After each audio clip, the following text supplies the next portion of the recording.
After successfully redeeming the obsessive villain, I cupped her small face and told her, "I can't walk with you on the road ahead, so you'll have to go on your own and be strong." Chloe said nothing, just turned and walked away with a cold expression on her face. Meanwhile, I was back in the real world, happily gaming on my phone. A sharp, blaring alarm from the system suddenly exploded in my headphones. "Host, your redemption mission has failed. Commencing remedial action now." In the blink of an eye, I was sent back into the world of the novel. I discovered that one day in my world was 10 years in the novels, and the once lonely, helpless Chloe had long since become the undisputed powerhouse of Chicago. Right then, she had her hand wrapped around the neck of some sycophantic man. She enunciated every word. "Who gave you permission to get plastic surgery to look like this? Didn't anyone tell you that the man with this face is my enemy?" 1 second I was rolling around in my king-sized bed, and the next I was standing in a dimly lit private room. "Listen up and be on your best behavior. The person in there is not someone you can afford to cross. If any of you steps out of line," the woman's drawn-out voice cut off abruptly. But everyone understood the warning loud and clear. "We understand, Ms. Rogers. Ms. Rogers, we know our limits." The young men in server uniforms next to me quickly chimed in. I was still in a daze, completely unable to process what was going on. Thankfully, I was tucked away in the corner where no one could see me. "Sophia, why am I back here?" Sophia is my system. The last thing I'd heard was the system telling me the mission was a failure. How could it have failed? I had clearly succeeded in redeeming Chloe. The status panel showed 100% completion. I was only able to go home because I completed the mission, wasn't I? So why was I dragged back here? Sophia sighed. "Ethan, our last mission was a success, but a terrible feeling started to creep into my gut. Last time, that's right, last time, because you left, Chloe's corruption level, which had been completely cleared, skyrocketed to 1000%. She's in a worse state now than when you first met her." "Worse than when I first met her?" "The first time I met Chloe, she was digging through a dumpster for food, and when she saw me get close, she tried to strangle me. I nearly died before my mission could even begin." "It's really gotten that bad?" "After you left, we sent over 100 agents to try and redeem her. Every single one of them failed. We had no other choice but to bring you back." "But I just got into bed. Even sweatshop workers get a break, and I haven't even had a chance to sit down." "Ethan, please, I'm begging you. The Dimensional Stability Agency is out of options. If Chloe's corruption level isn't lowered soon, this entire dimension is going to collapse." My head was spinning. This isn't some ancient era or a fantasy world. It's the modern age. "Please, Ethan, if this dimension is destroyed, I'll be completely formatted and wiped." Sophia might be a system, but her physical form is an adorable little calico cat. She pawed at my pant leg, her big, round eyes full of pleading. "Please, Ethan." My heart melted, and I crouched down to pet her. Ms. Rogers, who had just stepped out, came back in. "Is everyone ready?" Her eyes swept over the group before she strode right up to me. She grabbed me by the back of my collar. "Why aren't you changed yet? You're in here playing with a cat." "Oh, I'm sorry." I apologized quickly. "Ms. Rogers, I'm going right now. If I stick with Ms. Rogers, I can get to Chloe. Once I see her, I can just ask why her corruption level went up. Chloe was always so sweet and listened to everything I said. We just need to talk it out and everything will be fine." I thought to myself, feeling incredibly optimistic. But Ms. Rogers's gaze lingered on my face for a moment. As I turned to get my uniform, I heard a contemptuous scoff from behind me. "TCH, another one with a death wish." I paid it no mind, too busy staring blankly at the uniform. "Can someone please tell me why the servers have to wear skin-tight shirts and short shorts?" All the other guys had already changed, and I was the only one left. Ms. Rogers was getting impatient. If I didn't go with her, I might not be able to find Chloe. Gritting my teeth, I grabbed a fresh uniform and headed into the changing room. What kind of place is this? This doesn't seem like a legitimate business at all. The black shirt was made of a clingy material that hugged every line of my body, and the shorts were even worse, barely covering the tops of my thighs. Can I really go out in public dressed like this? Sophia quickly explained, "This is an exclusive private club. The business partner Chloe is meeting today owns this place. That's why she's here. And don't worry, she's been completely faithful to you. Aside from male mosquitoes, there hasn't been a single male creature near her." Male mosquitoes. Chloe used to be a mosquito magnet. In the summer, her arms would be covered in bites, and I always liked to press little crosses into them with my fingernail. She never complained. She was so sweet about it. I gave the shorts one last tug downward before finally leaving the changing room. Sophia trotted along right behind me. I was the last one out, so I took my place at the back of the line. The hallway outside was just as dimly lit as the room we'd left. No one said a word, and the only sound in the long, narrow corridor was our footsteps. This whole vibe is creepy, like a haunted house, I complained to Sophia in my head. Well, that's because Chloe's here. She's the guest of honor, so the owner cleared the entire club's schedule just to host her. Chloe is that big of a deal? I was about to ask Sophia for more details when Ms. Rogers, our guide, came to a halt. She stood by the doorway and gestured for us to enter. I wasn't sure if I was imagining it, but it felt like Ms. Rogers' eyes stayed on my face for way too long, as if there was something strange about my appearance. I touched my face. Sophia, is there something on my face? Sophia stammered. Yeah? No, of course not, haha. Why would there be? Ethan, look, there's Chloe. Her last sentence grabbed my attention, and I looked up toward the brightly lit center of the room. Chloe was sitting right in the middle of a long sofa, the light from the crystal chandelier cascading over her shoulders. She wore a pair of delicate, gold-rimmed glasses. I was completely stunned. I asked dumbly, is that my Chloe? My Chloe was a 19-year-old girl. The woman across the room looked nothing like a 19-year-old. You'd have to add at least 10 years to account for the sophisticated, mature aura she radiated. Sophia hopped onto a nearby table, her tail brushing against a bottle of red wine. The flow of time is different between the dimensions. 10 years have passed here. You're looking at a 29-year-old Chloe. I finally remembered the detail I'd overlooked. Sophia had said that after I left, they sent over 100 agents to try and redeem Chloe again. Even if each one failed within a day, that's still over 3 months. Sophia, why didn't you tell me sooner? I seethed. When I first met Chloe, she was just a kid. At 19, she was my age. But a 29-year-old Chloe is a powerful woman who's older than me. How am I supposed to redeem her now? The urge to give up was screaming in my head. But Sophia jumped down and nipped at my shoelace. Ethan, don't be mad. It doesn't matter how old she is. She's still the same Chloe. She's crazy about you. While I was distracted by Sophia, something unexpected happened over with Chloe. One of the guys from the front of our line swaggered over and tried to sit next to Chloe. Just as his fawning body was about to lean into her, a hand shot out and clamped around his throat. The sudden turn of events made everyone in the room hold their breath. Chloe's soft voice was unnervingly clear in the silent room. Who gave you permission to get plastic surgery to look like this? She loosened her grip slightly. The man gasped for air, clutching his throat. Miss Chloe, I didn't. It's my natural face. Chloe was non-committal. Is that so? I rubbed the goosebumps on my arms. Her voice was so gentle, yet it sent a shiver down my spine.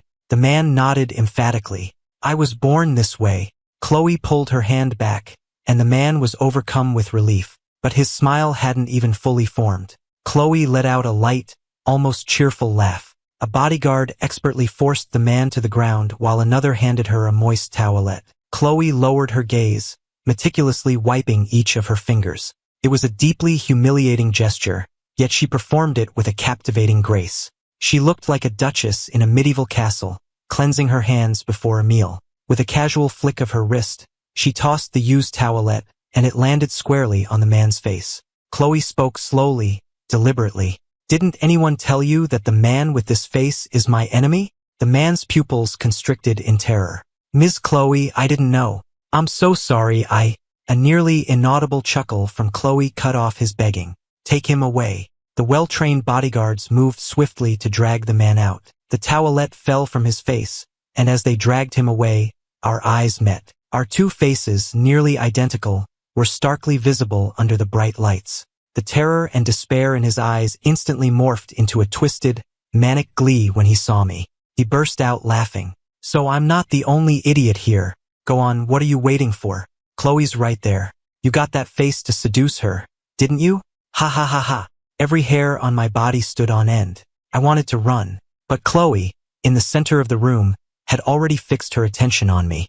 Her scorching gaze on my back made me tremble. Ethan, Chloe is walking toward you. I know. The click-clack of her heels on the floor grew closer with every step, but I was frozen to the spot like a tree rooted to the ground. Why aren't you running, or at least turning around? Aren't those the usual options? My voice trembled. My legs have turned to jelly. I guess it's true that you really can't move when you're terrified. Jelly legs. Chloe's voice was right in my ear. I only just realized I'd actually said that out loud. Chloe stopped in front of me and commanded, her voice perfectly calm, "Look up." No way. I look exactly like that guy, and Chloe just said the owner of this face is her enemy. If I look up, I'm dead. The way she is now, she looks like she could get me killed. Besides, this is a lawless world within a novel. I can't even begin to imagine what she'd do to me. And Sophia said she was crazy about me. What a liar. Her fingertips tilted my chin up.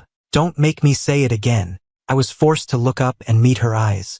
She must have just been wiping her hands, because her knuckles were slightly red and I could smell the faint, lingering scent of alcohol on them. The pupils behind Chloe's smiling eyes contracted the instant she got a clear look at my face. I've seen documentaries where a predator's pupils shrink right before they strike. She's not going to eat me alive, is she? Chloe, it's me, Ethan. Ethan? She didn't have me dragged away immediately, so she must still remember our past. Yeah, it's me, Ethan. I'm back. The pad of Chloe's finger traced a line from my chin up to my eyes. She must be checking to see if I've had plastic surgery. I stood perfectly still, cooperating completely. Suddenly, she grabbed my wrist and yanked me to my feet. It was only then that I realized the once crowded room was now completely empty. Everyone had been sent away, leaving just the two of us in the vast room. She pushed me down onto the sofa. Her fingers found the edge of my tight shirt. How can you prove you're really him? I tensed up. At the 8th grade track meet, you. Chloe scoffed. Anyone could find that out. But other than our shared memories, how else could I prove it was me? I was racking my brain when I heard the sharp rip of fabric. She had ripped my shirt open, the tattered cloth now hanging off my shoulders. Chloe carefully pushed the torn fabric aside. I belatedly covered my chest. What are you doing? She pinned my hands firmly behind my back. Then she lowered her head to my chest. Ethan has a small mole on his chest. I'm just going to check. This wasn't an inspection. Who inspects with their mouth? I threw my head back with a muffled groan. She made a deliberate swallowing sound, and I realized that at some point, she had pushed my legs apart. I didn't find the mole. That's fine. I know he has another one right here. Be a good boy and let me take a look. What was she talking about? I don't have any moles.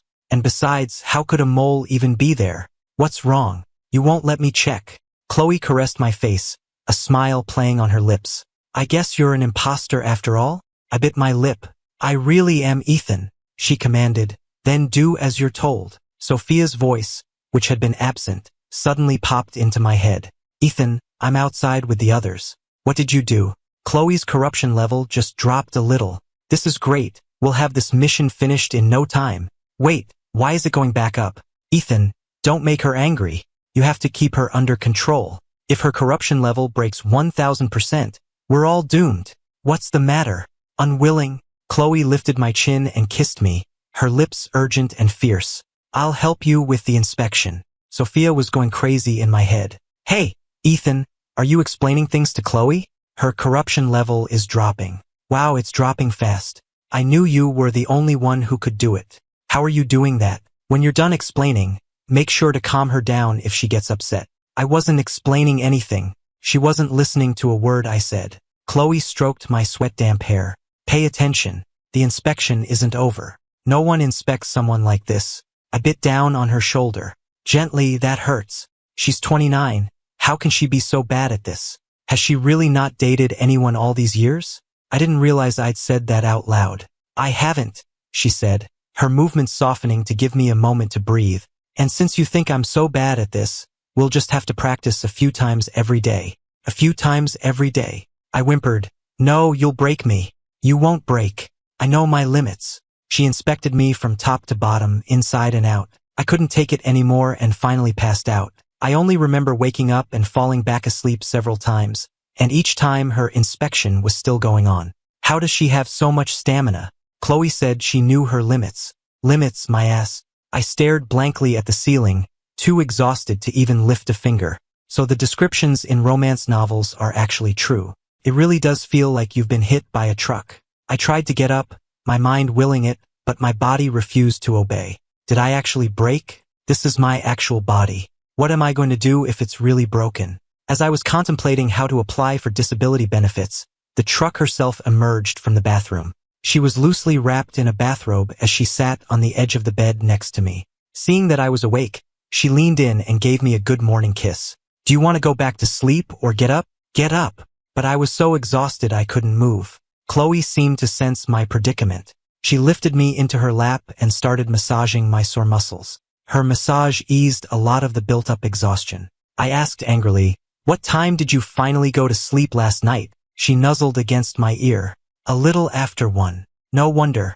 I remembered getting back to this world around 9. Changing, getting ready, and her catching me, all that couldn't have been later than 10. Which means, for nearly 3 hours. She was at it for 3 hours, went to bed later than me, and still woke up earlier. Doesn't she need to rest? We can't stay up that late next time." Chloe gave me a quick kiss. "All right, next time we'll start earlier."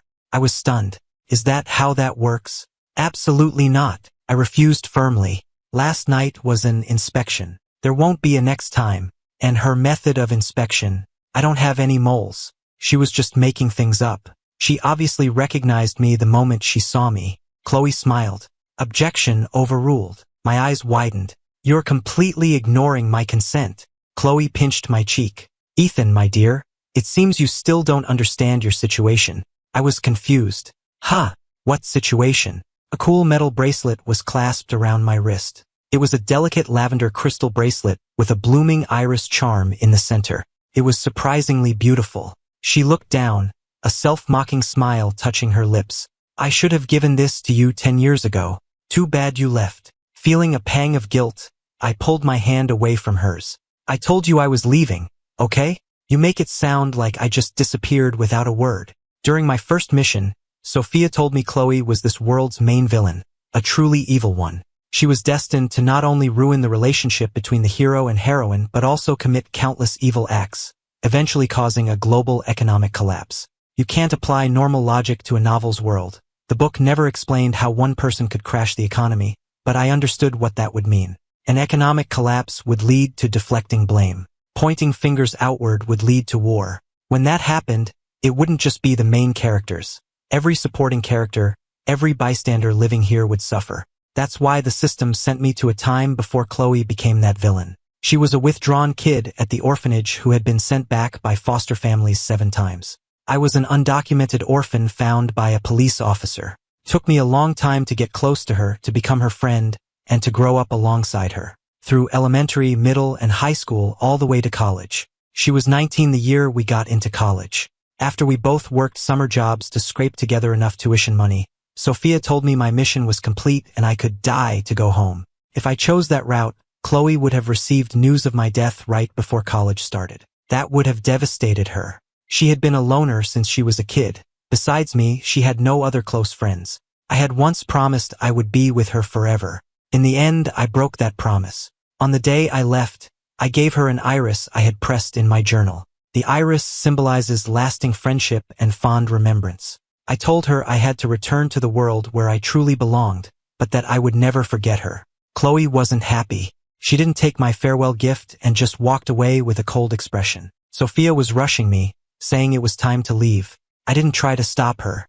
I just went back to my world. It only happened a couple of days ago for me, but it feels like a lifetime has passed. And now that I'm back, my ears burned just thinking about last night. Before, the most intimate we'd ever been was a hug, or maybe she'd give me a piggyback ride. We'd never had this kind of intimate contact. Our pure friendship had definitely changed.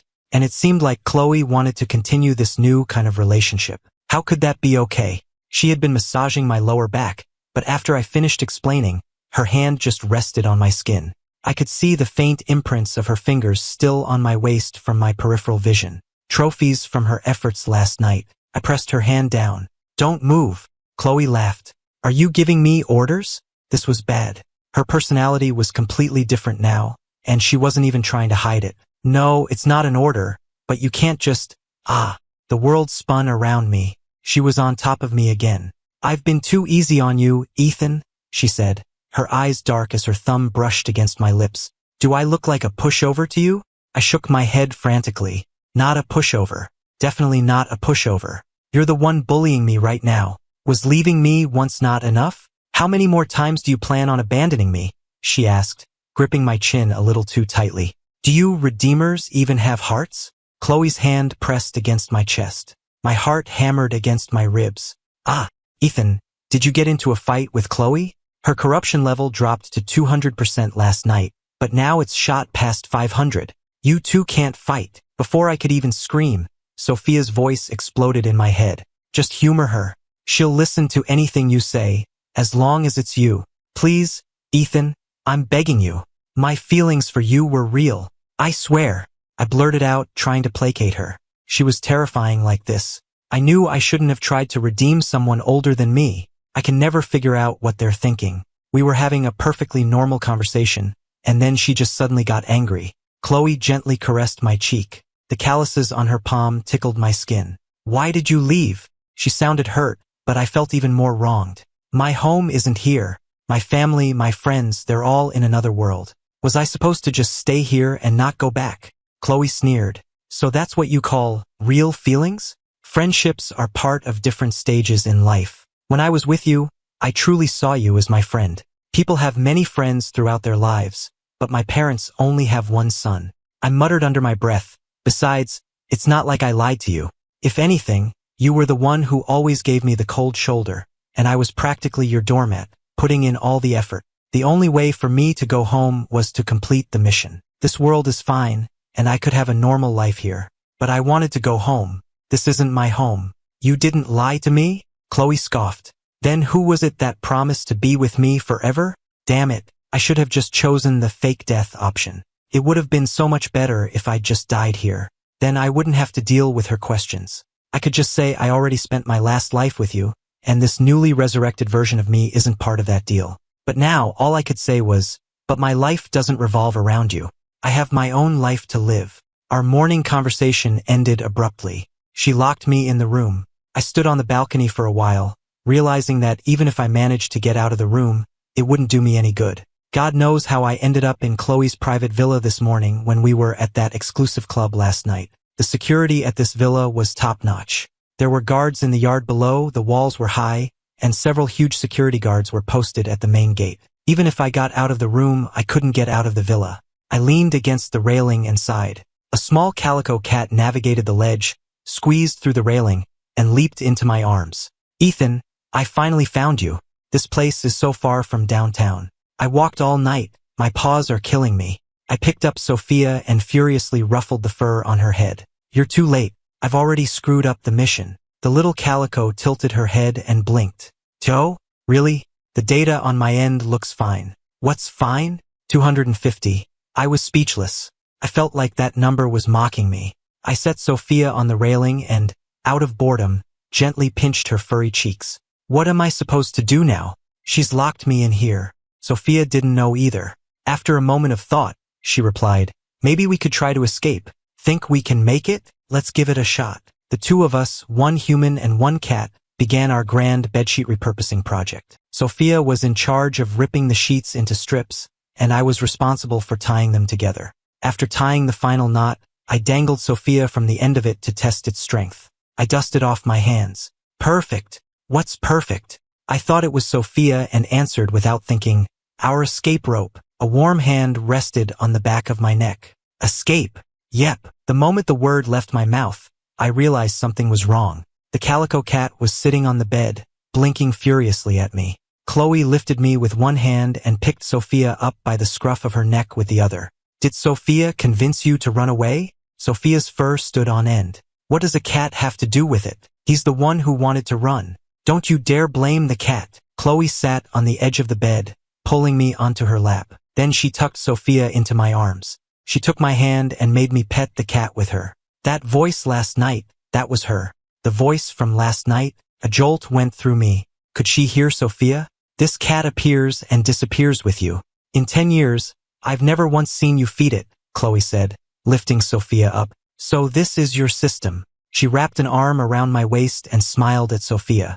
Convince him to run away again, and I'll have you shipped to another country. I turned my head stiffly, not realizing how close she was, and my lips brushed the corner of her mouth. Her eyes darkened. The next second, Sophia was tossed into the bathroom, and I was pinned against the door. Her kiss was forceful, leaving me no room to object. Half lifted off the ground, I felt completely unstable and had to wrap my arms around her neck for support. I whimpered, "Not here."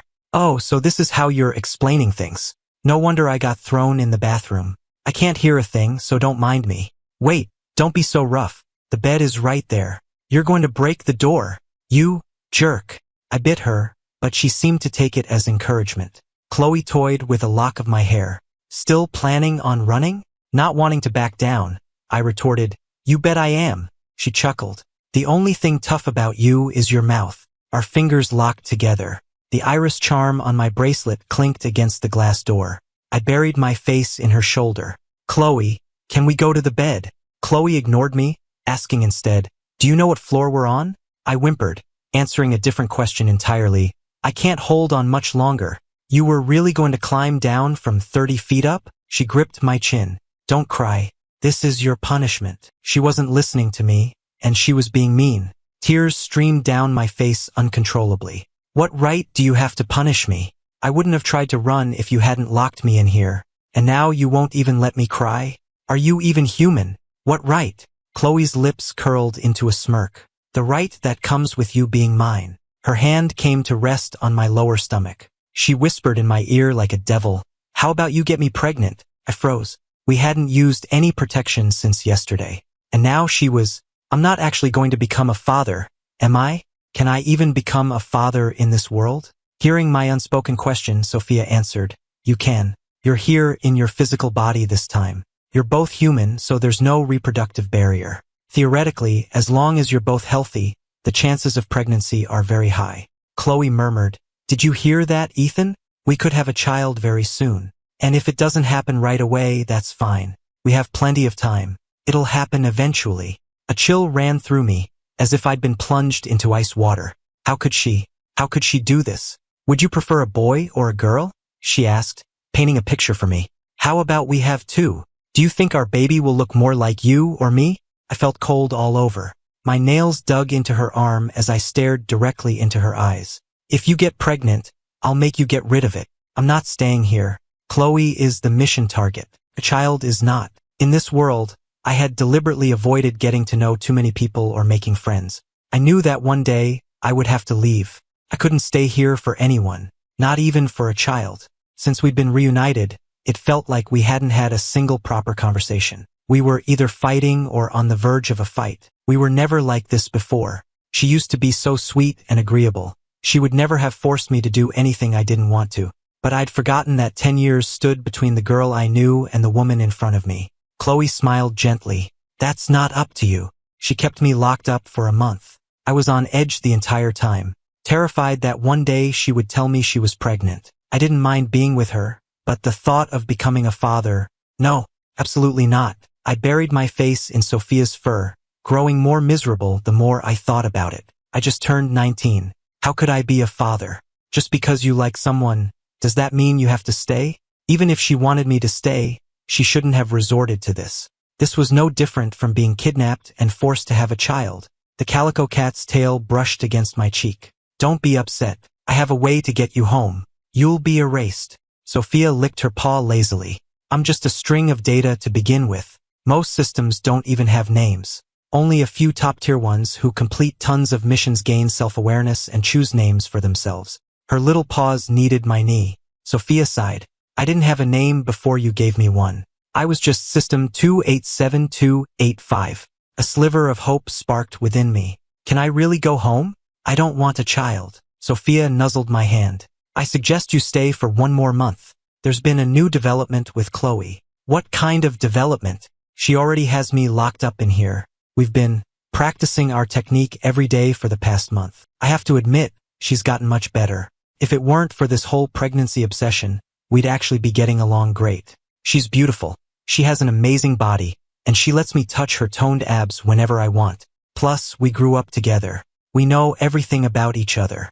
I like her. If she had just confessed and we started dating normally, I would have been fine with it. But she had to go and lock me up." I sighed. "Why couldn't we have been from the same world?" Sophia hesitated. "Just wait a little longer. It might not even take a month. You'll find out in a few days." I rolled over in bed, and my eyes landed on the photo of us at 17 on the nightstand. A heavy feeling settled in my chest. I traced the corner of the smiling girl's mouth in the photo with my fingertip. Felt like we could never go back to that. Every time Chloe and I were together, I was filled with dread. I was terrified that one day she'd get pregnant just like she wanted, and I'd develop some strange paternal affection for the child and end up giving up my own life to stay here. But today, that worry vanished, because Chloe was holding a pregnancy test report. I took it from her, completely bewildered. The words were in English, but I couldn't seem to understand them. Patient, Chloe. Status, 5 weeks pregnant. Huh? You're really pregnant? Chloe took my hand and pressed it against her stomach. What do you feel? Your abs? Chloe said, that's our child. I was speechless. I asked in all seriousness, do I look like an idiot to you? She couldn't possibly think some weird trick like this would convince me to stay. Just then, Sophia hopped onto the sofa. Chloe picked her up and set her down on the other side. Ethan, she's telling the truth. She's pregnant. I was shocked. This is the new development you mentioned? Sophia sounded guilty. Yeah, isn't this a development? She's a woman. Hey, this is a romance novel world. Remember? Haven't you ever read a story where the villain causes the heroine to have a car accident, and one of her miscarried twins magically ends up in the villain's womb? If that can happen, a woman getting pregnant is nothing. I was confused. I came to this world before the main plot started, and I haven't even met the hero and heroine since I've been back. I had no idea that was part of the story. If this was real, then Chloe being pregnant was perfectly normal by this world's standards. I carefully touched her flat stomach, as if I might break something. You're really pregnant? Chloe pulled me into an embrace, but I quickly pulled away. Don't. What if you put pressure on your stomach? Her expression darkened. I'm not that fragile. I shook my head and sat down beside her instead. Chloe took my wrist. Stay. You have to take responsibility for me. So when she talked about having a baby, she meant she would be the one to carry it. I had been worried for nothing. I thought about it for a moment, then nodded. I'm sorry, Mom. I really want to come home, but I'm more curious to see how this baby is going to be born. And besides, it's my child. Using a child to trap a lover is an incredibly foolish thing to do. But that didn't stop Chloe from doing exactly that. I pressed my ear against her stomach, trying to figure out where the baby was even growing. Her stomach? Somewhere else? The baby could attach to any organ, but it could only survive in a uterus. Would she be okay? And if she really had this baby, what was I supposed to do? For the third time, I said to Chloe, you should get rid of it, for your own sake. Chloe refused.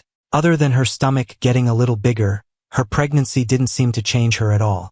If Sophia hadn't confirmed she was really pregnant, I would have just assumed she'd gained some weight. I'd heard some women barely show when they're pregnant, but I never expected Chloe to be one of them. I started frantically buying all sorts of baby supplies. A stroller, a crib, formula, everything. I started to feel restless. The room was starting to feel more and more like a home. Our photo, the stuffed animals on the bed, the matching mugs, every detail screamed that two people lived in this room. What's bothering you? Sophia hopped onto my lap.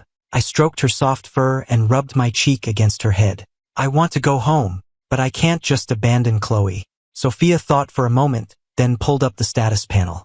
Actually, our mission is almost done. Chloe's corruption level is only at 20%. As soon as she has the baby, you'll be able to leave. And what if she gets corrupted again after I leave? Will I just be sent back here again? Abandoning my partner and child doesn't seem right. The little calico tilted her head and looked at me seriously. Do you really want to go back that badly?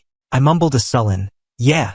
Sophia let out a little meow and leaped away, disappearing in the blink of an eye. She's been running off a lot lately. I can never find her when I want to pet her. In the end, it was Chloe who brought her back. The tiny calico, who never seemed to get any bigger, was curled up in Chloe's arms, and Chloe herself seemed to radiate a maternal warmth. She handed the cat to me. Sophia lazily opened her eyes for a second before closing them again. I placed her in her little cat bed and tucked her in with a blanket. For the first time ever, Chloe reached out and stroked Sophia's fur. In this world, I only had two beings I was close to, Chloe and Sophia. As Chloe's due date got closer, Sophia started to seem more and more listless. She wasn't a normal cat. I took her to the vet, but they couldn't find anything wrong. The vet said she was probably just bored and that I should play with her more. I asked her what was wrong, but she wouldn't tell me, just wrapping her tail around my finger. This continued until the day Chloe went into labor. I paced anxiously outside the delivery room while Sophia lay quietly on one of the waiting room chairs. A nurse came out and told me cheerfully, "Mother and daughter are doing well." A voice echoed in my mind, "Congratulations, host, on completing the mission. Distributing rewards now. Chloe X1, daughter X1." And next to me, the solid form of the little calico cat began to fade. She dissolved into a wisp of smoke, leaving behind only a faint meow that was scattered by the wind. "Ethan, be happy." The world in front of me began to shift.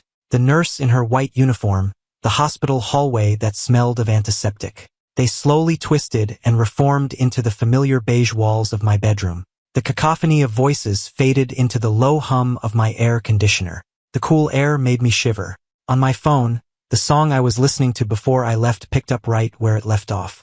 The iris bracelet was still on my wrist. But this was my room. I threw open my bedroom door and rushed out. My mom, who was in the living room, called out, "Careful, don't run into anything." I froze for a second before throwing myself into my mom's arms. "Mom!" She had no idea what was going on, but she hugged me back, soothingly asking, "Who upset my Ethan?" I held her tight, just about to tell her my incredible story. The doorbell rang. My mom patted my shoulder. "Don't cry, sweetie. I'll get the door." I wiped my tears.